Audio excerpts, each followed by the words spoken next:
What's wrong and right with vocabulary lists? How to use them without being used by them. Written by Khatzumoto, posted in July of 2014. So I met a German girl at a cafe today. Actually, she was Austrian, but same difference. Anyway, we got to talking about books and I gave her a book recommendation. And it came out that I'd only ever read the book in Japanese, so I had to find out what the English title was. She was shocked, or maybe surprised, whatever, same difference. And she talked about how she could never learn Japanese. And I was like, no way, of course you could. Because here's the thing, I have a lot of positive stereotypes about German people. There was my friend and neighbor Wolfgang, actual name, who would slice, spread, lay out, and eat his afternoon tea time Nutella baguette slices with ruthless, almost mechanical, forethought, precision, and efficiency. And then there's a punctuality thing, of which I'm a big, if imperfect, fan. If you send me an email, heaven help you, but if we have a face-to-face meeting, I will be there a good 10 minutes before time, and that's in large part thanks to the influence of my German friends in college. I slept with dogs and caught their fleas. Now I just likened a group of people to dogs. No good can come of this. Anyway, the point is, I like to think that I learned Japanese like a German. That is, in a calm, directed, systematic way. Of course, I wung it where winging it was appropriate and effective. I was systematic, not mechanical. I'm too lazy to be mechanical. That's why I have the SRS be mechanical for me. I tackled finite, clearly defined tasks, kanji, cards, with unstoppable forward motion.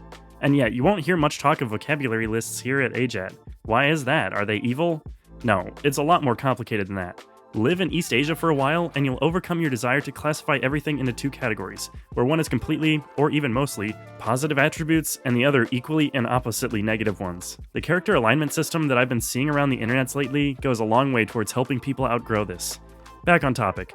What's right with vocabulary lists? They imply, correctly and helpfully, that the language is finite and tractable.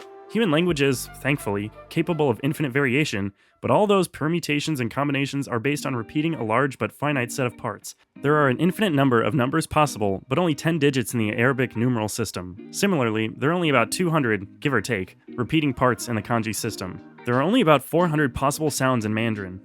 They give you something to focus your attention and energy on, instead of free-floating anxiety and self-loathing.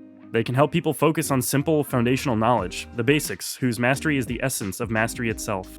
They're really good for handling small subsets of the language, like days of the week and months of the year. What's wrong with vocabulary lists? In a nutshell, people and how they use them. People start to feel wedded to their lists. People feel obligated to go through every single word in the list. This is bad. Stop as soon as bored. Doing good in one area is not licensed to do harm in others. Yes, a surgeon gets to cut you up so he can heal you, but just because your parents feed and clothe you doesn't mean they get to beat you as well. Similarly, just because a word is on your vocabulary list, exists in the language, and is quote-unquote useful, doesn't mean you have to suffer and bore yourself in order to learn it. Every word you don't know in a document you want to read, or that is about a topic you're interested in, for example, the Ghost in the Shell entry in L2 Wikipedia, is already an implicit vocabulary list. Even the best rugby players don't try to tackle two people at the same time, in part because you're only allowed to go for the guy with the ball, I think. So tackle one and only one word at a time, one and only one article at a time. You don't learn a language, you learn quanta, sounds, words, phrases. Learning single words without context. A word is almost meaningless without its context. A word without context is multiple accidents waiting to happen. Learning words between languages as though a one-to-one correspondence existed. It simply doesn't, not even at the simplest level, not even between closely related languages like English and French or Mandarin and Cantonese. How to use them without being used by them.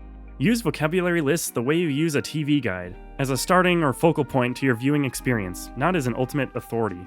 Every word you don't know in a document you want to read, or that is in a topic you're interested in, for example the Ghost in the Shell entry in L2 Wikipedia, is already an implicit vocabulary list. Use that. So you don't even need an explicit list. Every document is a list. Never learn words out of context, always in the context of a phrase. There's a lot more I wanted to say. This post is based on something I spoke into a voice recorder, but I can't even be bothered to type it out, so more later, winky face.